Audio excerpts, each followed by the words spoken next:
Sir ನಮ್ಮ ಗ್ರಾಮ ಪಂಚಾಯತಿಗೆ ಈಗ 3 ಸಲ ಗಾಂಧಿ ಗ್ರಾಮ ಪುರಸ್ಕಾರ ಸಿಕ್ಕಿದೆ ಸರ್. ಈಗ 4ನೇದು ಸಮೀಪದಲ್ಲಿದ್ವಿ. ಯಾಕಂದ್ರೆ ನಾವು ಮಾಡಿರ್ತಕ್ಕಂಥ ಕೆಲಸಗಳನ್ನು ಮೇಲಾಧಿಕಾರಿಗಳು ಬಂದು ವೀಕ್ಷಣೆ ಮಾಡಿದಾಗ ಇಲ್ಲಿ 8 ಪಂಚಾಯತಿ ನಮ್ಮ ತಾಲೂಕಿನಲ್ಲಿ ಇರೋದ್ರಿಂದ 8 ಪಂಚಾಯತಿಗಳಲ್ಲಿ ನಾವು ಒಂದ್ ಸ್ವಲ್ಪ ಸ್ಟೆಪ್ ಮುಂದೆ ಇರೋದ್ರಿಂದ ಇದು ಸತಿ ನಮ್ಮ ಗಾಂಧಿ ಗ್ರಾಮ ಪುರಸ್ಕಾರ ನಮಗೆ ಸಿಗುತ್ತೆ ಅಂತ ಆತ್ಮವಿಶ್ವಾಸ ನಮಗಿದೆ.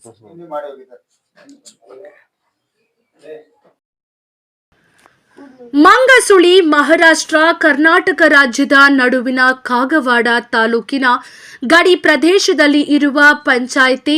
ಅಥಣಿ ತಾಲೂಕಿಗೆ 24 ಕಿಲೋಮೀಟರ್ ದೂರದಲ್ಲಿ, ಮೀರಜ್ 30 ಕಿಲೋಮೀಟರ್, ಸಾಂಗ್ಲಿ 38 ಕ್ರಮೇಣ ದೂರವಾಗಿದ್ದು ಇಲ್ಲಿನ ಪ್ರಮುಖ ವಾಣಿಜ್ಯ ಬೆಳೆ ಕಬ್ಬು. ಗಡಿ ಪ್ರದೇಶದಲ್ಲಿ ಮರಾಠಿ ಪ್ರಭಾವ ಹೆಚ್ಚು ಎನ್ನಬಹುದು. ಆದರೆ ಕನ್ನಡ ಕಲಿಕೆಗಾಗಿ ಇಂದಿನ ಮಕ್ಕಳು ಮುಂದೆ ಬರುತ್ತಿದ್ದಾರೆ. ಪಂಚಾಯಿತಿ ವಿಶೇಷ ಗಾಂಧಿ ಗ್ರಾಮ ಪುರಸ್ಕಾರ ಲಭಿಸಿದೆ. ಉತ್ತಮ ಮಾದರಿಯತ್ತ ಸಾಗುವ ಮೂಲಕ ಇತರೆ ಗಡಿ ಪ್ರದೇಶದ ಪಂಚಾಯಿತಿಗೆ ಮಾದರಿಯಾಗಿದೆ. ಹೌದು, ಯಾವುದೇ ಗ್ರಾಮಕ್ಕೂ ತನ್ನದೇ ಆದಂಥ ವಿಶೇಷ ಇದ್ದು ಧಾರ್ಮಿಕ ಹೆಚ್ಚು ಗಮನ ವಹಿಸುತ್ತೆ. ಇಲ್ಲಿನ ಪ್ರಮುಖ ದೈವ ಸನ್ನಿಧಿಯಲ್ಲಿ ಮಹಾರಾಷ್ಟ್ರ ಖಂಡೋಬಾ ಎಂದು ಕರೆಯುತ್ತಾರೆ. ಇದು ಶಿವನ ಶಕ್ತಿಯ ದೇವಸ್ಥಾನ. ಮಲಯ್ಯ ಮಂಗಸುಳಿ ದಿನನಿತ್ಯವೂ ಅನ್ನದಾಸೋಹ ಮೂಲಕ ಭಕ್ತರಿಗೆ ದರ್ಶನ ನೀಡುವ ಭವ್ಯ ದರ್ಶನ ಪಡೆದು ಪಂಚಾಯಿತಿ ಸಾಧಕ ಬಾಧಕ ನೋಡುವ ಮುಂಚೆ ಬನ್ನಿ ಇಲ್ಲಿನ ಕೆಲವು ದೃಶ್ಯ ನಿಮಗಾಗಿ. ಗಾಂಧಿ ಗ್ರಾಮ ಪುರಸ್ಕಾರ ಲಭಿಸಿದೆ. ಇದ್ರ ಬಗ್ಗೆ ತಾವು ಏನ್ ಪ್ರತಿಕ್ರಿಯೆ ನೀಡ್ತೀರಿ? ಇದ್ರ ಹಿಂದಿನ ಶ್ರಮಜೀವಿಗಳ ಬಗ್ಗೆ ಆಗಿರ್ಬೋದು, ಸದಸ್ಯರ ಒಂದು ಪ್ರಯತ್ನಗಳು ಕೂಡ ಹೇಗಿತ್ತು, ಏನ್ ತಿಳಿಸ್ತೀರಿ ಇದ್ರ ಬಗ್ಗೆ? ಈಗ ಸತತವಾಗಿ ನಮ್ಮ ಗ್ರಾಮ ಪಂಚಾಯತ್ 4ನೇ ಸಲ ಗಾಂಧಿ ಗ್ರಾಮ ಪುರಸ್ಕಾರ ಪಡೆಯಲು ಇಲ್ಲಿರುವಂತ ಗ್ರಾಮಸ್ಥರು, ಸದಸ್ಯರು ಹಾಗೂ ಎಲ್ಲಾ ನಮ್ಮ ಗ್ರಾಮ ಪಂಚಾಯತ್ ಸಿಬ್ಬಂದಿ ವರ್ಗದವರು ಪ್ರತಿಯೊಂದ ಕೆಲಸದಲ್ಲಿ ನಿಷ್ಠೆಯಿಂದ ಸ್ವಚ್ಛತೆ ಇರ್ಬೋದು, ಕುಡಿಯುವ ನೀರು ಇರ್ಬೋದು, ಆಮೇಲೆ ನೈರ್ಮಲ್ಯೀಕರಣ ಇರ್ಬೋದು, ಆಮೇಲೆ ಹಸಿರೀಕರಣ ಇರ್ಬೋದು.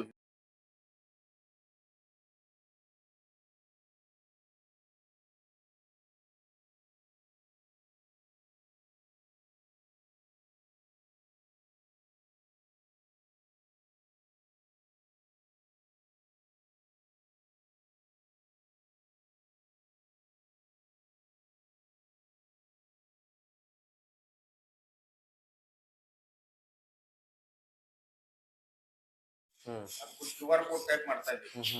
ಮಾಡಿದ ನಂತರ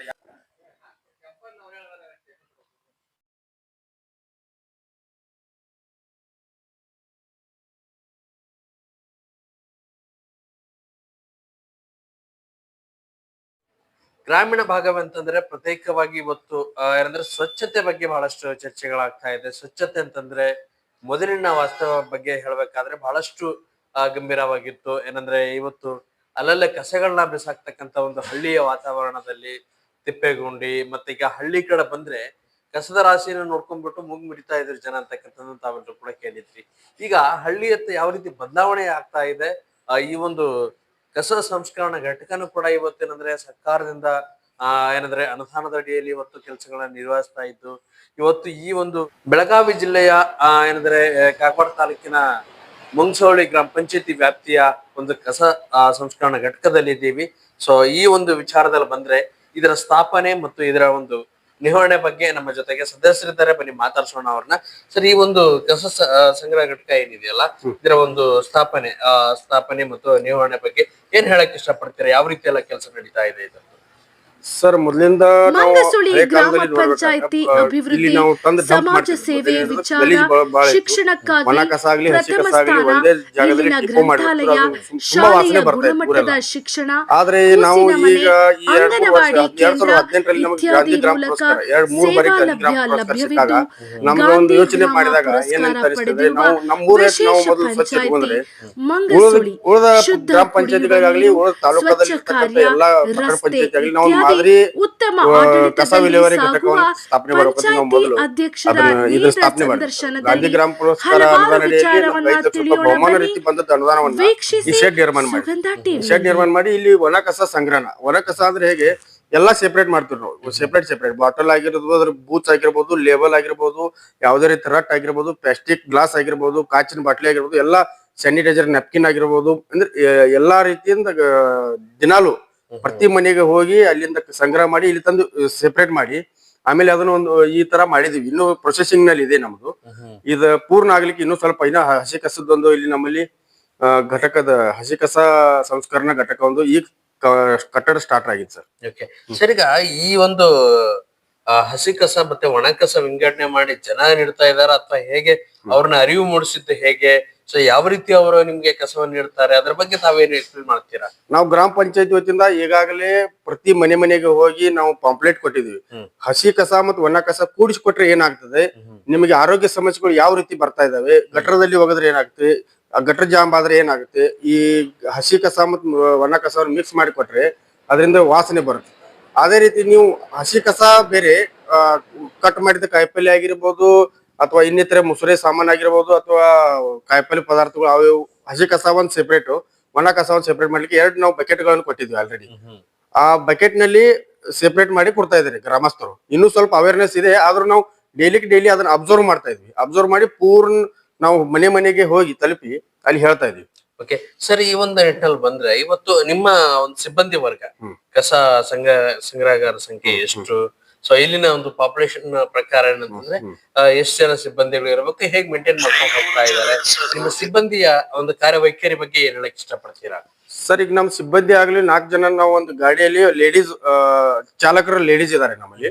ಆದ್ರೆ 2 ಜನ ತಗೊಳ್ಳಿಕ್ಕೆ ಮನೆಯಿಂದ ಹೋಗಿ ಕಲೆಕ್ಟ್ ಮಾಡಿ ಅದನ್ನ ಗಾಡಿಯಲ್ಲಿ ನಮ್ ಸೆಪರೇಟ್ ಇಟ್ಕೊಂಡು ಆಮೇಲೆ ಇಲ್ಲಿ ತಂದು ಮಾಡ್ತಾರೆ. 4 ಜನ ಇದಾರೆ. ಇನ್ನು ನಾವು ಸಿಬ್ಬಂದಿ ವಾಡ್ಸೋ ಅಂದ್ರೆ ಜಾಸ್ತಿ ಮಾಡೋರ್ದು. ಇನ್ನ ಅದು ಘಟಕ ಸ್ಟಾರ್ಟ್ ಆದ ನಂತರ ಇನ್ನೂ ಸ್ವಲ್ಪ ಸಿಬ್ಬಂದಿ ನಮಗ್ ಬೇಕಾಗ್ತದೆ. ಅದನ್ನ ನಾವು ಇದನ್ನ ಮಾಡ್ತೀವಿ. ಗ್ರಾಮ ಪಂಚಾಯತ್ 22,000 ನಮ್ಮಲ್ಲಿ 25,000 ತರ ಪಾಪ್ಯುಲೇಷನ್ ಇದೆ. ಆದ್ರಿಂದ ನಮ್ಮ ಪಾಪ್ಯುಲೇಷನ್ 2 ಹಳ್ಳಿ ಬರ್ತವೆ, ಲೋಕೂರು ಮತ್ತು ಮಂಗಸೂಳಿ 2 ಕೂಡಿಸಿ ನಾವು ಇಲ್ಲಿ ಗ್ರಾಮ ಪಂಚಾಯತಿ ಇದೆ. 40 ಸದಸ್ಯರು ಒಳಗೊಂಡಂತೆ ಇದು ಗ್ರಾಮ ಪಂಚಾಯತಿ ಇದೆ ಸರ್. ಓಕೆ, ತಮ್ಮ ಹೆಸರು? ಪ್ರಮೋದ್ ಶ್ರೀಕಾಂತ್ ಪೂಜಾರಿ, ಗ್ರಾಮ ಪಂಚಾಯತ್ ಸದಸ್ಯರು. ಸರ್, ಪಂಚಾಯತಿ ವಿಶೇಷ ಕಾರ್ಯಕ್ರಮಕ್ಕೆ ತಮಗೆ ಸ್ವಾಗತವನ್ನು ಬಯಸ್ತೀನಿ. ಮೊದಲನೇದಾಗಿ ಅಧ್ಯಕ್ಷರಾಗಿ ತಮ್ಮ ಒಂದು ಪರಿಚಯ, ತಮ್ಮ ಒಂದು ಪಂಚಾಯತಿಯ ವಿಶೇಷತೆ, ಇದ್ರ ಬಗ್ಗೆ ತಾವೇನ್ ಹೇಳಕ್ ಇಷ್ಟಪಡ್ತೀರಾ? ನನ್ನ ಹೆಸರು, ನಾನು ಮಂಗಸೂರು ಗ್ರಾಮ ಪಂಚಾಯತ್ ಅಧ್ಯಕ್ಷ ಆದ ಬಾಳು ರಾಮಚಂದ್ರ ಭಜಂತ್ರಿ. ಈಗ ಅಧ್ಯಕ್ಷರೇ, ನಿಮ್ಮ ಪಂಚಾಯತಿಯಲ್ಲಿ ಒಂದು ಪುರಾತನ ದೇವಸ್ಥಾನದ ಬಗ್ಗೆ, ಮಲ್ಲಯ್ಯ ದೇವಸ್ಥಾನದ ಬಗ್ಗೆ ಏನ್ ತಿಳ್ಸಕ್ ಇಷ್ಟಪಡ್ತೀರಾ? ಇಲ್ಲಿನ ವಿಶಿಷ್ಟತೆ ಏನಿದೆ ಆ ದೇವಸ್ಥಾನಕ್ಕೆ ಬಾಳ ದೂರದಿಂದ ಮಂದಿ ಬರ್ತಾರ್ರಿ, ಬಯಲಾಡ್ಕೊಂಡ್ ಐತ್ರಿ. ಸೊ ಓಕೆ, ಇಲ್ಲಿ ಬೆಳಿತಕ್ಕಂತ ಒಂದು ಕೃಷಿ, ತಾವು ಕೂಡ ಕೃಷಿಕರಿಗಿರ್ತಕ್ಕಂತ ಅನುಕೂಲತೆ ಅನಾನುಕೂಲತೆಗಳ ಬಗ್ಗೆ ತಾವೇನ್ ತಿಳಿಸ್ಕೊಡ್ತೀರಾ? ಕೃಷಿ ಅಂದ್ರೆ ನಮ್ಗೆ ಇಲ್ಲಿ ನೀರ್ ಬಂದೈತ್ರಿ, ಕೆನಾಲ್ರಿ, ಅದೆಲ್ಲ ಅನುಕೂಲ ಆಗೈತ್ರಿ. ಈ ಒಂದು ರಾಜಕೀಯವಾಗಿ ಮತ್ತೆ ಸಮಾಜ ಸೇವೆ ಮಾಡ್ಬೇಕು ಅನ್ನೋ ಆಸಕ್ತಿ ತಮ್ಗೆ ಹೇಗ್ ಬಂತು ಅಧ್ಯಕ್ಷರೇ? ಆಸೆ ಅಂದ್ರೆ ಪೈಲಾಡ್ಕೊಂಡ್ ಇತ್ರಿ, ಅದ್ರಾಗ ಸೇರ್ದಾಗ ಯಾರೆಲ್ಲ ಸಪೋರ್ಟ್ ಮಾಡಿದ್ರು, ಹೇಗೆಲ್ಲ ಈ ಚುನಾವಣೆ ಸ್ಪರ್ಧೆ ಮಾಡ್ಬೇಕಂತ ಹೇಳಿ ಬಂತು ತಮ್ಗೆ? ಯಾರಂದ್ರ ನಮ್ಮ ಈ ರವಿಯನ್ನ ಪೂಜಾರಿ ಅದಾರ, ಪಕ್ಷ ಶ್ರೇಷ್ಠಿ ರೀ, ಅವ್ರಿಂದ. ಓಕೆ, ಸೊ ತಾವು ಅಧ್ಯಕ್ಷರಾದ್ಮೇಲೆ ಏನೆಲ್ಲ ಕೆಲಸಗಳು ಮಾಡಕ್ ಸಾಧ್ಯತೆ ಆಯ್ತು ಅಧ್ಯಕ್ಷರೇ? ನಾವ್ ಊರಾಗೆಲ್ಲ ಇದು ಗಟ್ರ ಚರಂಡಿ ಅದ ಗಟ್ಟರದೆಲ್ಲ ಮಾಡಿದ್ವಿ, ಪೈಪ್ರಿ, ಆರೋಗ್ಯ, ಶಿಕ್ಷಣ ಎಲ್ಲ ಕಡೆ ಮಾಡಿದ್ವಿ. ಓಕೆ, ಶಿಕ್ಷಣ ಕ್ಷೇತ್ರಕ್ಕೆ ಅಂತಂದ್ರೆ ಯಾವ ರೀತಿಯಲ್ಲಿ ಪ್ರೋತ್ಸಾಹ ಮತ್ತೆ ವಿದ್ಯಾರ್ಥಿಗಳ ಸಹಕಾರ ಹೇಗಿದೆ? ಶಿಕ್ಷಣ ಚಲೋ ಐತ್ರಿ ಇಲ್ಲಿ, ಎಲ್ಲ ಸರ್ಗಳು ಎಲ್ಲ ಚಲೋ ಎಲ್ಲ. ನಾವ್ ಯಾನವ್ರು ಕೇಳ್ತಾರ ಎಲ್ಲ ಕೊಟ್ಟಿದ್ದೀವಿ. ಏನ್ ಕೇಳಿದ್ರೆ ಅವ್ರಿಗೆಲ್ಲ ಬೆಂಚ್ ಎಲ್ಲ ಕೊಡ್ತೀವಿ. ಸರಿ, ಈಗ ಸಮಸ್ಯೆಗಳಂತ ಹೇಳಿ ಬರುತ್ತೆ, ಸವಾಲುಗಳಂತ ಎದುರಾಗುತ್ತೆ. ಸೊ ಕಸದ ಒಂದು ವಿಚಾರವಾಗಿರ್ಬೋದು, ಸೊ ಕುಡಿಯುವ ನೀರಿನ ವಿಚಾರವಾಗಿರ್ಬೋದು, ಇತ್ಯಾದಿ ಸಮಸ್ಯೆಗಳನ್ನ ಜನರು ಕೊಂದೊಟ್ಟಾಗ ಯಾವ ರೀತಿ ಪರಿಹಾರನ ಕಂಡುಕೊಂಡು ಕೆಲಸಗಳನ್ನ ಎಲ್ಲ ಸಮಸ್ಯೆ ಐತ್ರಿ ನಮ್ ಕಡೆ. ಈಗ ನೀರಿನ ಸಮಸ್ಯೆ ಐತ್ರಿ, ನೀರ್ ಬೇರೆ ಏನಾದ್ರು ಸವಾಲಾಗಿರ್ತಕ್ಕಂಥದ್ದು ಏನಾದ್ರು ಇದೆಯಾ ತಮ್ಮ ಒಂದು ಅಧ್ಯಕ್ಷತೆ ಇದರಲ್ಲಿ? ಈಗ ಕಸದ ಇಸ್ತ್ರಿ ಅದು ಈಗ ಮಾಡಿದಿವ್ರಿ, ಮುಂದೆ ಅದು ಸಾಲ್ವ್ ಮಾಡ್ಕೋದು. ಸ್ವಲ್ಪ ನೀವು ಏನೈತಿಯ ಒಂದು ವಿಶೇಷತೆ ಅಂದ್ರೆ, ಇವತ್ತು ಮಲ್ಲಯ್ಯ ಸ್ವಾಮಿ ದೇವಸ್ಥಾನದ ಪ್ರಸಿದ್ಧತೆ, ಪುರಾತನದ ಬಗ್ಗೆ ಮಾತಾಡ್ತಕ್ಕಂಥ ಒಂದು ವಿಚಾರದಲ್ಲಿ ಅಲ್ಲಿನ ಒಂದು ಇತಿಹಾಸ ಹಿನ್ನೆಲೆ ಬಗ್ಗೆ ಏನ್ ಮಾತಾಡ್ಬಹುದು? ಮಲ್ಲಯ್ಯ ದೇವಸ್ಥಾನ ಅಂದ್ರೆ ಸರ್, ಮಹಾರಾಷ್ಟ್ರ, ಕರ್ನಾಟಕ ಹಾಗೂ ಆಂಧ್ರ ಪ್ರದೇಶ ಎಲ್ಲಾ ಕಡೆ ಜನಸಂಖ್ಯೆ ಜಾಸ್ತಿ ಬರ್ತದೆ. ಬಹಳ 200 ವರ್ಷ ಹಿಂದಿನ ಪುರಾತನ ದೇವಸ್ಥಾನ, ಸ್ವಯಂಭೂ ಪಿಂಡಿ ಇದೆ ಒಳಗಡೆ. ಬಹಳ ಹಳೆ ದೇವಸ್ಥಾನ ಇದೆ ರೀ. ಅದು ನಮ್ಮ ಊರಿನ ಇರೋದ್ರಿಂದ ನಮಗೊಂದು ಸೌಭಾಗ್ಯ ಅಂತ ನಾವು ಭಾವಿಸ್ತೀವಿ. ಆ ಸೌಭಾಗ್ಯತೆ ಇದರಲ್ಲಿ ಇವತ್ತು ಕೃಷಿ ಪ್ರಧಾನವಾಗಿ ದ್ರಾಕ್ಷಿ ಮತ್ತೆ ಮೆಕ್ಕೆಜೋಳ ಅಂತಕ್ಕಂಥದ್ದು ಕೂಡ ಪ್ರಧಾನವಾಗಿ. ಸೊ ರೈತರಿಗೆ ಇವತ್ತು ಯಾವ ರೀತಿ ಅನುಕೂಲತೆಗಳು ಆಗ್ತಾ ಇದೆ? ಸೊ ಇನ್ನೊಂದು ವಿಚಾರದಲ್ಲಿ ಬಂದ್ರೆ, ಮಳೆಯಲ್ಲಿ ಸಾಕಷ್ಟು ಹಾನಿಯಾಗಿರ್ತಕ್ಕಂಥ ವಿಚಾರದಲ್ಲಿ ಬಂದ್ರೆ, ಏನ್ ಅಧ್ಯಯನದ ಪ್ರಕಾರ ಆ ಒಂದು ರೈತರ ವಿಚಾರದಲ್ಲಿ ಏನ್ ಹೇಳ್ತೀರಿ? ಇಲ್ಲಿ ನಮಗೆ ಮಳೆಯಲ್ಲಿ ಹಾನಿ ಅಂದ್ರೆ ಸರ್ ಮೆಕ್ಕೆಜೋಳ ಆಗಿರ್ಬೋದು, ದ್ರಾಕ್ಷಿಗೆ ಬಹಳ ಹಾನಿ ಆಗಿದೆ ಸರ್. ದ್ರಾಕ್ಷಿ ನಮ್ಮಲ್ಲಿ ಮೂಲ ಬೆಳೆ ಇರೋದು ದ್ರಾಕ್ಷಿ ಜಾಸ್ತಿ ಇದೆ ಇಲ್ಲಿ. ದ್ರಾಕ್ಷಿ ಹಾಗೂ ಕಬ್ಬು. ಮೆಕ್ಕೆಜೋಳ ಹೇಗಿದೆ, ಕಿನಾಲ್ ಬರ್ತಲ್ಲ 6 ತಿಂಗಳಲ್ಲಿ. ಈಗ ನಾವು ಮೊದಲು ಕಿನಾಲ್ ಅದು ಏನಿರೋದು ನೀರ್ ಡ್ರೈ ಏರಿಯಾ, ಪೂರ್ಣ ಡ್ರೈ ಏರಿಯಾ ನಮ್ಮದು. ಆದ್ರಿಂದ ಕಿನಾಲ್ ನಮ್ಮ ರಾಜುಕಾಗಿ ಶಾಸಕರು ಇರುವಾಗ ಕಿನಾಲ್ ಮಾಡಿದ್ರು ಸರ್ 2008ರಲ್ಲಿ. ಆವಾಗ 2008ರಿಂದ ಇಲ್ಲಿವರೆಗೆ ನಮ್ಗೆ ನೀರಿನ ಬೀಗಿದೆ. ಆದ್ರೆ ನಮಗ್ ಒಂದು ಪ್ರಾಬ್ಲಮ್ ಆಗ್ತಾ ಇರೋದು ಸರ್, ಬೇಸಿಗೆ ಒಳಗೆ ಒಂದ್ ತಿಂಗಳಾದ್ರೂ ನೀರ್ ಹರಿಸಬೇಕು ಅನ್ನೋದು ನಮ್ದು ಅಪೇಕ್ಷೆ. ನಮ್ ಗ್ರಾಮ ಪಂಚಾಯತ್ ವತಿಯಿಂದ ನಾವು ಶಾಸಕರಿಗಾಗ್ಲಿ ಕರ್ನಾಟಕ ಸರ್ಕಾರಕ್ಕಾಗ್ಲಿ ಮನವಿ ಮಾಡ್ತೀವಿ. ಸರ್, ಈಗ ನಿಮ್ಮ ಒಂದು ಭಾಗದ ಸಮಸ್ಯೆಗಳ ಬಗ್ಗೆ ಶಾಸಕರಿಗಾಗಿರಬಹುದು, ಸಿಎಂ ಅವರಿಗೂ ಕೂಡ ಮನವಿ ಸಲ್ಲಿಸತಕ್ಕಂತ ಪ್ರಯತ್ನಗಳೇನಾದ್ರು ನಡೆದಿದೆಯಾ? ಹಿಂದೆ ಮಾಡಿರ್ತಕ್ಕಂಥ ಪ್ರಯತ್ನಗಳಿಗೆ ಯಾವ ರೀತಿ ಇವತ್ತು ಫಲ ಸಿಗ್ತಾ ಇದೆ? ಸೊ ಏನ್ ಮಾಡ್ಬೇಕಾಗಿದೆ ಅನ್ನೋದ್ರ ಬಗ್ಗೆ ಈ ಭಾಗದ ಶಾಸಕರ ಆಗಿರ್ತಕ್ಕಂಥ ರಾಜವರ್ಣ ಕಾಗೆ ಅವರು ಮೂಲತಃ ರೈತರಾಗಿರೋದ್ರಿಂದ ರೈತರ ಸಮಸ್ಯೆಗಳನ್ನ ಪೂರ್ಣ ಅವರು ಮನದಟ್ಟು ಮಾಡಿಕೊಂಡು ಈಗ ಉತ್ತರ ಕರ್ನಾಟಕ ಸಮಸ್ಯೆ ಬದಲಿ ಮೊನ್ನೆ ಅಧಿವೇಶನದಲ್ಲಿ ಬಹಳ ಅಚ್ಚುಕಟ್ಟಾಗಿ ಮಾತಾಡಿದ್ರು. ಅವರಿಗೆ ಮೊದಲು ಅಭಿನಂದನೆ. ಯಾಕಂದ್ರೆ ನಮ್ಮದು ಉತ್ತರ ಕರ್ನಾಟಕದಲ್ಲಿ ಏನಾಗ್ತಾ ಇದೆ ಅಂದ್ರೆ ತಾರತಮ್ಯ ಆಗ್ತಾ ಇದೆ. ಉತ್ತರ ಕರ್ನಾಟಕ ದಕ್ಷಿಣ ಕರ್ನಾಟಕದಲ್ಲಿ ನಮ್ಗೆ ಉತ್ತರ ಕರ್ನಾಟಕಕ್ಕೆ ಅನುದಾನ ಜಾಸ್ತಿ ಕೊಟ್ರೆ, ಇಲ್ಲಿ ನಮಗೆ ಮೂಲತಃ ಕೃಷಿ ಪ್ರಧಾನ ಆಗಿರೋದ್ರಿಂದ ನಾವು ಕೃಷಿಕರು ಎಲ್ಲರೂ ಕೃಷಿಕರೇ ಆಗಿರೋದ್ರಿಂದ ಇಲ್ಲಿ ಸ್ವಲ್ಪ ಅನುದಾನ ವ್ಯವಸ್ಥಿತವಾಗಿ ಕೊಟ್ರೆ ಬೇಸಿಗೆಯಲ್ಲಿ ನೀರು ಹರಿಸೋದಾಗಿರ್ಬೋದು, ಶಿಕ್ಷಣಕ್ಕಾಗಿರ್ಬೋದು, ಹಾಸ್ಪಿಟಾಲಿಟಿ ಅಂದ್ರೆ ನಮಗೆ ಮೂಲ ಆರೋಗ್ಯ ಸಮಸ್ಯೆ ಇವೆಲ್ಲ ಕೊಟ್ರೆ ನಮಗೂ ಹೆಚ್ಚಿನ ನಮ್ಮ ರಾಜೀವ್ ಕಾಗೆ ಅನ್ನೋರು ಈಗ ಸಾಕಷ್ಟು ಸತಿ ಮನವಿ ಮಾಡ್ಕೊಂಡು ಸ್ವಲ್ಪ ಈಗ ಅನುದಾನ ತಂದು ಅಭಿವೃದ್ಧಿ ಪಡಿಸ್ತಿದ್ದಾರೆ. ಸರ್, ಈಗ ನಿಮ್ಮ ಒಂದು ಪಂಚಾಯತಿ ವ್ಯಾಪ್ತಿಯಲ್ಲಿ ಬಂದ್ರೆ ಇವತ್ತು ಒಂದು ವ್ಯವಸ್ಥಿತವಾದಂತ ಒಂದು ಸಮಸ್ಯೆಗಳಿರುತ್ತೆ. ಶಿಕ್ಷಣಕ್ಕೆ ಬಹಳ ಆದ್ಯತೆ ಕೊಡ್ಬೇಕಾದ್ರೆ ಇಲ್ಲಿ ಭಾಷಾವಾರ ಸಮಸ್ಯೆಗಳು ಎದುರಾಗುತ್ತಾ ಇದೆ. ಗಡಿ ಇರೋದ್ರಿಂದ ಮರಾಠಿ ಪ್ರಭಾವ ಏನಾದ್ರು ಬೀರ್ತಾ ಇದೆಯಾ? ಅದರಿಂದ ಇನ್ನೊಂದು ವಿಚಾರಗಳಲ್ಲಿ ಬಂದ್ರೆ ಈ ಕಡೆ ಬೆಳಗಾವಿ ಅಂತ ಬಂದ್ರೆ ಕೆಲವೊಂದಿಷ್ಟು ಜನಾಂಗದವರು ಮಹಾರಾಷ್ಟ್ರ ಕೂಡ ಸೇರ್ಪಡೆ ಆಗ್ಬೇಕು ಅನ್ನೋದು ವಿಚಾರ ಕೂಡ ಮಾತಾಡ್ತಾರೆ. ಇದ್ರ ಬಗ್ಗೆ ತಮ್ಮ ಪ್ರತಿಕ್ರಿಯೆ ಏನು? ಇಲ್ಲ ಸರ್, ಮೊದಲು ಆ ರೀತಿ ಇತ್ತು. ಹಾಗೆ ಈಗಿನ ವಾತಾವರಣ ನೋಡಿದ್ರೆ ಒಂದ್ ಸ್ವಲ್ಪ ನಮ್ಗೆ ಏನ್ ಅನಿಸ್ತಾ ಇದೆ ಅಂದ್ರೆ, ಮರಾಠಿಗರು ಕೂಡ ನಾವು ಕನ್ನಡದಲ್ಲಿ ಆಸಕ್ತಿಯನ್ನು ಸಾಕಷ್ಟು ತೋರಿಸಿ ಮರಾಠಿಗರು ಕೂಡ ನಾವು ಕನ್ನಡದಲ್ಲಿ ಕಲಿಬೇಕು, ನಾವು ಕನ್ನಡ ಭಾಷೆ ಮಾತಾಡ್ಬೇಕು, ಅವರ ಮಕ್ಕಳನ್ನ ಸಹ ಕನ್ನಡ ಶಾಲೆಗಳಲ್ಲಿ ಕೊಡ್ತಾರೆ. ಯಾಕಂದ್ರೆ ಈ ಭಾಗದಲ್ಲಿ ಇರ್ತಕ್ಕಂಥ ನೌಕರಿ ಆಗಿರ್ಬೋದು, ಇನ್ನುಳಿದ ಎಲ್ಲಾ ಸೌಕರ್ಯ ಪಡೆಯಬೇಕಾದ್ರೆ ಅವ್ರಿಗೆ ಕನ್ನಡ ಅಗತ್ಯ, ಕನ್ನಡ ಭಾಷೆ ಅಗತ್ಯ ಇರೋದ್ರಿಂದ ಆ ಜನರು ಕೂಡ ಈಗ ಸ್ವಲ್ಪ ಈ ಕಡೆ ವಾಲ್ತಾ ಇದ್ದಾರೆ. ಅದು ಅವ್ರಿಗೆ ಮನದಟ್ಟಾಗಿದೆ. ಈ ನಾವು ಮರಾಠಿ ಮಾತಾಡೋದ್ರಿಂದ ನಮ್ಗೆ ಏನು ಓದ್ಲಿಕ್ಕೆ ಬರಲ್ಲ, ಬರೀಲಿಕ್ಕೆ ಬರಲ್ಲ. ಆ ವಿಷಯನ್ನು ನಾವು ಯಾವುದೋ ಆಫೀಸ್ನಲ್ಲಿ ಹೋದ್ರೆ ಕನ್ನಡದಲ್ಲಿ ವ್ಯವಹಾರ ಇರೋದ್ರಿಂದ ಕನ್ನಡ ನಾವು ಮಾಡ್ಬೇಕು ಅಂದ್ರೆ ಅವ್ರ ಮಕ್ಕಳಿಗೆ ಪೂರ್ಣಪಣದಿಂದ ಇಲ್ಲಿ ಕನ್ನಡದಲ್ಲಿ ಶಾಲೆ ಕಲಿಸ್ತಾ ಇರ್ತೀವಿ. ಸರ್, ಕನ್ನಡದಲ್ಲಿ ಶಾಲೆ ಕಲಿಸ್ತಕ್ಕಂತ ಒಂದು ವಿಚಾರ ಕೂಡ ಬಹಳ ಒಳ್ಳೆ ವಿಚಾರ. ಈಗ ಗ್ರಂಥಾಲಯ ಮತ್ತೆ ಇತ್ಯಾದಿ ಶಾಲೆಗಳ ವ್ಯವಸ್ಥೆ ನಮ್ಮ ಪಂಚಾಯತಿಯಿಂದ ಯಾವ ರೀತಿ ಕೆಲಸಗಳು ನಡೀತಾ ಇದೆ? ಸೊ ಏನ್ ವಿಚಾರದಲ್ಲಿ ನಾವು ಶಾಲೆಯಲ್ಲಿ ಈಗಾಗಲೇ ಆಗಿರ್ಬೋದು, ನಾವು ಒಂದು ಅಂಗನವಾಡಿಯಿಂದ ಮೇನ್ ಇರೋದು ನಮ್ಮಲ್ಲಿ ಅಂಗನವಾಡಿಯಿಂದ 2-3 ಅಂಗನವಾಡಿಯನ್ನ ನಾವು ಪೂರ್ಣಪಣಿ ಮಾದರಿ ಇಂಗ್ಲಿಷ್ ಮೀಡಿಯಂ ಸ್ಕೂಲ್ ನಲ್ಲಿ ಏನ್ ಸೌಲಭ್ಯ ಇರುತ್ತೆ ಅದಕ್ಕಿಂತ ಒಂದ್ ಸ್ಟೆಪ್ ಮುಂದೆ ಹೋಗಿ ಸ್ಕ್ರೀನ್ ಟಚ್ ಟಿವಿ ಡಿಜಿಟಲೀಕರಣ ಆಗಿರ್ಬೋದು, ಮೇಲೆ POP ಶೀಟ್ ಆಗಿರ್ಬೋದು, ಆ ರೀತಿ ಎಲ್ಲ ಶಾಲೆಗೆ ನಮ್ದು ಪೂರ್ಣ ಶಾಲೆ ಆರೋಗ್ಯ ಹಾಗೂ ಕಸ ವಿಲೇವಾರಿ ಸ್ವಚ್ಛತೆ ಬದಲು ನಮ್ಮದು ಪೂರ್ಣ ಗ್ರಾಮ ಪಂಚಾಯತಿ ಪೂರ್ಣ ನಿಗಾ ಇಟ್ಟಿದೆ ಸರ್. ಈಗ 5 ವರ್ಷದಲ್ಲಿ ಅಂತೂ ನಾವು ಮುಂದಿನ 5 ವರ್ಷದಲ್ಲಿ 100% ಕಸದ್ದಾಗಲಿ ಶಾಲೆದಾಗಲಿ ನಾವು 100% ರಿಸಲ್ಟ್ ಕೊಡ್ತೀವಿ ಅಂತ ನಾವು ಹೇಳಿ. ಸರ್, ರಿಸಲ್ಟ್ ಅನ್ನೋ ವಿಚಾರದಲ್ಲಿ ನಂಗೊಂದು ಪ್ರಶ್ನೆಗಳ ಬರುತ್ತೆ. ಏನಂದ್ರೆ ಈಗ ನಿಮ್ಮ ಒಂದು ಟರ್ಮ್ ಅಲ್ಲಿ 5 ವರ್ಷದ ಜರ್ನಿಯಲ್ಲಿ ಇವತ್ತು ಏನೆಲ್ಲ ಸಾಧಕ ಬಾಧಕಗಳ ಬಗ್ಗೆ ಏನು ವಿಶ್ಲೇಷಣೆ ಕೊಡಬಹುದು? ಸರ್, ನಾವು ಆರ್ಜ್ ಬಂದಾಗಿಂದ ಮೊದಲು ನಮಗೆ 2 ವರ್ಷ ಅಂತೂ ಕೆಲಸ ಮಾಡ್ಲಿಕ್ಕೆ ಬಹಳ ಕ್ರಿಟಿಕಲ್ ಆಗಿತ್ತು. ಯಾಕಂದ್ರೆ 2 ವರ್ಷ ಮಹಾಮಾರಿ ಅಂತಕ್ಕಂತ ಕೊರೋನಾ ರೋಗ ಬಂದಿರೋದ್ರಿಂದ ನಾವು 2 ವರ್ಷ ಡಿಫರೆನ್ಸ್ ಬಿತ್ತು. ಇರ್ತಕ್ಕಂತ 3 ವರ್ಷದಲ್ಲಿ ಅದನ್ನೆಲ್ಲಾ ನಾವು ಅನುದಾನಗಳನ್ನ ಸದುಪಯೋಗ ಮಾಡ್ಕೊಂಡು ಶಾಲೆ ಆಗಿರ್ಬೋದು, ಶಾಲೆಗೆ ರಸ್ತೆ ಆಗಿರ್ಬೋದು, ಮಕ್ಕಳಿಗೆ ಕುಡಿಯಕ್ಕೆ ನೀರು ಇರ್ಬೋದು, ಶೌಚಾಲಯ ವ್ಯವಸ್ಥೆ ಆಗಿರ್ಬೋದು, ಇನ್ನುಳಿದ ನಮ್ಮ ಅಂಗನವಾಡಿಯಲ್ಲಿ ಇನ್ನುಳಿದ ಎಲ್ಲಾ ಸೌಲಭ್ಯಗಳು ಮಕ್ಕಳಿಗೆ ನಮ್ಮ CS ಸಾಹೇಬರು CS ಅವರು ಚೀಫ್ ಸೆಕ್ರೆಟರಿ ಅವರು ಒಂದು ನಮ್ ಕನ್ಸೆಪ್ಟ್ ಹೇಳಿದ್ರು. ಶಾಲೆಯಲ್ಲಿ ಮಕ್ಕಳಿಗೆ ಡೇ ಕೂಡ ಲೈಟ್ ಬೇಕು. ಆ ಲೈಟ್ಗೆ ಏನು ವ್ಯವಸ್ಥೆ ಬೇಕಂದ್ರೆ ಲೈಟ್ ಇರಲ್ಲ, ಇನ್ವರ್ಟರ್ ಬ್ಯಾಟ್ರಿ ಕೂಡ ವ್ಯವಸ್ಥೆ ಮಾಡಿದ್ರಿ ಸರ್ ಶಾಲೆಯಲ್ಲಿ. ಯಾಕಂದ್ರೆ ಮಕ್ಕಳು ತೀಕ್ಷ್ಣ ದೃಷ್ಟಿ ದೋಷ ಆಗಬಾರ್ದಂತ ಅದೊಂದು ಮುತುವರ್ಜಿ ವಹಿಸಿದೆ ಸರ್.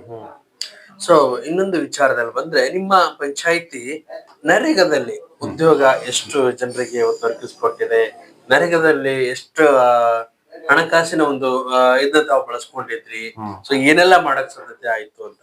ಇಲ್ಲ, ನಾವು ನರೇಗಾದಲ್ಲಂತೂ ನಾವು ಈಗ ಸ್ಮಶಾನ ಭೂಮಿ ಅಭಿವೃದ್ಧಿ ಪಡಿಸುವುದಾಗಿರ್ಬೋದು, ಹಳ್ಳಗಳನ್ನ ಅಭಿವೃದ್ಧಿ ಪಡಿಸುವುದಾಗಿರ್ಬೋದು. ನಮ್ಮ ಮಲ್ಲಯ್ಯನ ದೇವಸ್ಥಾನ ಅಂತ ಹೇಳಿದೆಲ್ಲ, ಅಲ್ಲಿ 17 ಎಕರೆ 11 ಗುಂಟೆ ಒಂದು ದೊಡ್ಡ ವಿಸ್ತಾರವಾದ ಕೆರೆ ಇದೆ. ಊರ್ ಜನಕ್ಕೆಲ್ಲ ಉಪಯೋಗ ಆಗುವಂತ 2 ಕೆರೆಗಳು ಇರೋದು. ಆ ಕೆರೆಗಳನ್ನು ವರ್ಷನೂ ಕೂಡ ಅದಕ್ಕೆ ಅನುದಾನ ಬಳಸಿ, ನರೇಗಾದಲ್ಲಿ ಸ್ಕೀಮ್ಗಳನ್ನು ಬಳಸಿ ಜನರಿಗೆ ಉದ್ಯೋಗ ಅವಕಾಶನೂ ದೊರಕಬಹುದು. ಅದೇ ರೀತಿ ನಮ್ಮ ಕೆರೆನೂ ಸ್ವಚ್ಛ ಆಗ್ಬಹುದು. ಈ ನಿಟ್ಟಿನಲ್ಲಿ ನಾವು ಕೆಲಸ ಮಾಡಿದ್ವಿ ಸರ್. ಸರ್, ಈಗ ನಿಮ್ಮ ಪಂಚಾಯತಿ ಇವತ್ತು ಮಾದರಿಯತ್ತ ಸಾಕ್ತಾ ಇದೆ ಅನ್ನೋದಕ್ಕೆ ಸಾಕಷ್ಟು ಉದಾಹರಣೆಗಳು ಕೂಡ ಸಿಗುತ್ತೆ. ಜೊತೆಗೆ ಗಾಂಧಿ ಗ್ರಾಮ ಪುರಸ್ಕಾರ ಕೂಡ ತಮ್ಮ ಪಂಚಾಯತಿಗೆ ಲಭಿಸಿದೆ. ಈ ಒಂದು ಮಾದರಿ ಪ್ರಯತ್ನಗಳಲ್ಲಿ ಏನೆಲ್ಲ ತಾವು ಮಾಡಿದ್ರಿ? ಈ ಗಾಂಧಿ ಗ್ರಾಮ ಪುರಸ್ಕಾರದ ಹಿನ್ನೆಲೆಯ ಶ್ರಮಗಳ ಬಗ್ಗೆ, ಶ್ರಮಜೀವಿಗಳ ಬಗ್ಗೆ ಆಗಿರ್ಬೋದು, ಏನ್ ಮಾತಾಡಕ್ ಇಷ್ಟಪಡ್ತೀರಾ? ಸರ್, ಗಾಂಧಿ ಗ್ರಾಮ ಪುರಸ್ಕಾರ ಅಂದ್ರೆ ಗಾಂಧೀಜಿಯವರ ಒಂದು ಕನಸಿತ್ತು, ಸ್ವಚ್ಛ ಗ್ರಾಮ ಸುಂದರ ಗ್ರಾಮ ಅಂತ. ಅವರ ಕನಸನ್ನ ನನಸು ಮಾಡ್ಲಿಕ್ಕೆ 100% ನಾವು ಸಾಕಷ್ಟು ಎಫರ್ಟ್ ಅನ್ನು ಹಾಕಿದ್ವಿ. ಎಫರ್ಟ್ ಹಾಕಿದ ನಂತರ ನಾವು ಈಗಾಗಲೇ 50% ಅಬೌವ್ ನಾವು ಎಲ್ಲಾ ಮಾಡಿದೀವಿ. ಇನ್ನು ಸ್ವಲ್ಪ ಮಿಷನರಿ ಕೊರತೆ ಇದೆ. ಅವು ಒಣ ಕಸದ ಬಂಡಲ್ ಮಾಡೋ ಮಿಷನರಿ ಆಗಿರ್ಬೋದು, ಅಥವಾ ಅದು ಹಸಿ ಕಸದ ಖತ ನಾವು ಆದ್ರೂ ಕೃಷಿಕರಿಗೆ ಕೊಡೋರು. ಖತ ತಯಾರಾಗುತ್ತೆ ಅದರಿಂದ ಲಿಕ್ವಿಡ್ ಸಾಯಿಲ್, ಅದ ಬ್ಲಾಕ್ ಸ್ಲೋಜರ್ ಪ್ಲೈ ಅಂತ ಅದ್ರಲ್ಲಿ ಒಂದು ಕೀಟ ತಯಾರಾಗಿ ಅದು ಖತ ತಯಾರು ಮಾಡುತ್ತೆ ಹಸಿ ಕಸದಲ್ಲಿ. ಆ ಕಸ ಆದ ನಂತರ ಅದ್ರ 30 ದಿನಗಳು ಡಂಪ್ ಮಾಡಿ, ಅದ್ರ 30 ದಿನದ ನಂತರ ಸಂಸ್ಕರಣ ಮಾಡಿದ ನಂತರ ಅದ್ ಖತ ಒಣ ಕಸ ಅಂದ್ರೆ ಅದು 25 ಕಿಲೋ ಬ್ಯಾಗ್ ತಯಾರು ಮಾಡಿ ನಾವು ಕೃಷಿಕರಿಗೆ ಕೊಡೋದು. ಸರ್, ಈಗ 15 ಹಣಕಾಸು ಅಂತ ಒಂದು ಯೋಜನೆ ಬಗ್ಗೆ ಬಹಳ ಮಹತ್ವದಂತ ಒಂದು ಚರ್ಚೆ ವಿಚಾರದಲ್ಲಿ ಬಂದ್ರೆ, ಸೊ ಇವತ್ತು ಆ ಬಜೆಟ್ ನ ಹೇಗೆಲ್ಲ ಬಳಸ್ಕೊಳ್ತೀರಿ? ಸೊ ಎಷ್ಟು ಬಜೆಟ್ ನ ಇವತ್ತು ನಿಮ್ ಪಂಚಾಯತಿ ನಿರ್ವಹಣೆ ಮಾಡುತ್ತೆ, ಏನ್ ತಿಳಿಸ್ತೀರಿ ಅದ್ರ ಬಗ್ಗೆ? ಈಗ ನಾವು 90 ಲಕ್ಷ ರೂಪಾಯಿ ಅನುದಾನ ಬಂದಿದೆ ಫಸ್ಟ್ ಕಂತು. 15ನೇ ಹಣಕಾಸಿನ ಫಸ್ಟ್ ಕಂತು 90 ಲಕ್ಷ ರೂಪಾಯಿ ಬಂದಿರೋದ್ರಿಂದ ಮುಖ್ಯ ನಮ್ಮ ಗ್ರಾಮದಲ್ಲಿರ್ತಕ್ಕಂತ ಲೈಟ್ ಆಗಿರ್ಬೋದು, ಸಿಸಿ ರಸ್ತೆಗಳಾಗಿರ್ಬೋದು, ಸ್ವಚ್ಛತೆ ಬದಲು ಅನುದಾನ ರಿಸರ್ವ್ ಇಡಬೇಕಾಗಿರ್ಬೋದು, ಶಾಲೆಗಳಿಗೆ ಆಗಿರ್ಬೋದು ಸರ್, ಎಲ್ಲಾ ಕ್ಷೇತ್ರದಲ್ಲಿ ನಾವು ಅನುದಾನವನ್ನ ಸಾಕಷ್ಟು ಕೊಟ್ಟಿದ್ವಿ. ಇಲ್ಲಿ ನಮ್ಮಲ್ಲಿ ಊರಿನಲ್ಲಿ ಇರತಕ್ಕಂತ ಜನ ಆದ್ರೆ ತೋಟದಲ್ಲಿನೂ ಕೂಡ ಸಾಕಷ್ಟು ಜನ ನಮ್ಮಲ್ಲಿ ವಾಸವಾಗಿದ್ದಾರೆ. ಆ ತೋಟದ ರಸ್ತೆಗಳು ಸ್ವಲ್ಪ ಅಸ್ತವ್ಯಸ್ತ ಇರ್ತವೆ. ನಮ್ಮ ಕೃಷಿ ಬೆಳೆದಿರತಕ್ಕಂತ ಎಲ್ಲ ಪದಾರ್ಥಗಳನ್ನು ಸಾಗಲಿಕ್ಕೆ ಅಲ್ಲಿ ಮುರ್ಮೀಕರಣ ರಸ್ತೆ ಆಗಿರ್ಬೋದು, ಇನ್ನುಳಿದ ಎಲ್ಲ ಸೋಲಾರ್ ಲೈಟ್ ಗಳನ್ನು ಜಾಸ್ತಿ ನಾವು ಅಳವಡಿಸ್ತಾ ಇದ್ವಿ ಸರ್. ಸರ್, ಇನ್ನೊಂದು ವಿಚಾರದಲ್ಲಿ ಬಂದ್ರೆ, ಇವತ್ತು ಸೊ ಎಲ್ಲಾ ಒಂದು ವ್ಯವಸ್ಥೆಗೂ ಕೂಡ ಏನಂತಂದ್ರೆ ಒಂದು ಕಂದಾಯ ಅಂತಕ್ಕಂತ ಒಂದು ಪಾವತಿ ಆಗಿರ್ಬೋದು, ಸೊ ಇಲ್ಲಿನ ಒಂದು ಕಮರ್ಷಿಯಲ್ ಕೂಡ ಹೆಚ್ಚು ಇದಾಗ್ತದೆ. ಹೋಟೆಲ್ ಉದ್ಯಮಿ, ಸಾಕಷ್ಟು ಅಂಗಡಿ ಮುಂಗಟ್ಟುಗಳಿಂದ ಕೂಡ ಯಾವ ರೀತಿಯಲ್ಲಿ ನೆರವು ಸಿಗ್ತಾ ಇದೆ ಟ್ಯಾಕ್ಸ್ ಒಂದು ಪಾವತಿಯಲ್ಲಿ? ಜನರು ಹೇಗಿದ್ದಾರೆ ಸರ್? ಇಲ್ಲಿ ಟ್ಯಾಕ್ಸ್ ಅಂತೂ ಆಗ್ತದೆ. ಇಲ್ಲಿ ನಮ್ಮ ಕಮರ್ಷಿಯಲ್ ಟ್ಯಾಕ್ಸ್ ನಮ್ಮಲ್ಲಿ ಜಾಸ್ತಿ ಇದೆ. ಅಂಗಡಿಗಳು, ವ್ಯವಸಾಯಕರು ಇದ್ದಾರೆ, ಅವರು ಟ್ಯಾಕ್ಸ್ ಗಳನ್ನು ತುಂಬ್ತಾ ಇದ್ದಾರೆ. ಅದರಿಂದ ನಾವು ಇಲ್ಲಿ ಊರಲ್ಲಿ ಆಗ್ತಿರ್ತಕ್ಕಂತ ಇನ್ನುಳಿದ ಯಾವುದೋ ಒಂದು ದಲಿತರಿಗೆ ಅಥವಾ ಯಾರಿಗೆ ಒಂದು ತೀರ್ಕೊಂಡಾಗ ಅವ್ರಿಗೆ ಪ್ರೋತ್ಸಾಹ ಧನ ಕೊಡೋದಾಗಿರ್ಬೋದು, ಅಂದ್ರೆ ಎಲ್ಲರಿಗೂ ಸಹಕಾರವನ್ನು ಗ್ರಾಮ ಪಂಚಾಯತಿ ಟ್ಯಾಕ್ಸ್ ನಮಗೆ ಏನ್ ಕಲೆಕ್ಟ್ ಆಗುತ್ತಲ್ಲ ಅದರಿಂದ ಬಹುತ ಲೀಕೇಜ್ಗಳಾಗಿರ್ಬೋದು, ಅವು ಇನ್ನುಳಿದ ಗಟರ ರಸ್ತೆಗಳಾಗಿರ್ಬೋದು, ಅವನ್ನೆಲ್ಲ ಸುಧಾರಣೆ ಮಾಡ್ಕೊಂಡು ಬರ್ತದೆ.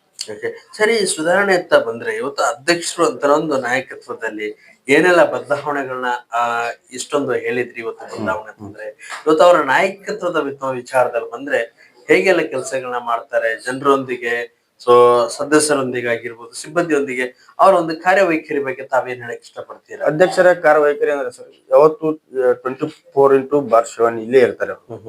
ಇಲ್ಲೇ ಕೂತು ಮುಂಜಾನೆ 9ರಿಂದ ಸಾಯಂಕಾಲ ಪಂಚಾಯತಿ ಕ್ಲೋಸ್ ಆಗುವವರೆಗೂ ಕೂತು ಎಲ್ಲರ ಜನಗಳ ಸಮಸ್ಯೆ ಆಲಿಸಿ, ಎಲ್ಲಾ ಆಫೀಸರ್ಗಳನ್ನು ಒಳಗೊಂಡೈತಿ ಎಲ್ಲ ಸದಸ್ಯರನ್ನು ನಮ್ಮನ್ನು ಕರ್ಕೊಂಡು ಹೋಗಿ ಇರ್ತಕ್ಕಂಥ ಸಮಸ್ಯೆಗಳನ್ನ ಸಾಲ್ವ್ ಮಾಡೋದು. ಇಲ್ಲೇ ಸಾಲ್ವ್ ಮಾಡ್ಬೇಕು ಅನ್ನೋದು ನಮ್ಮದೊಂದು ಮೇನ್ ಉದ್ದೇಶ.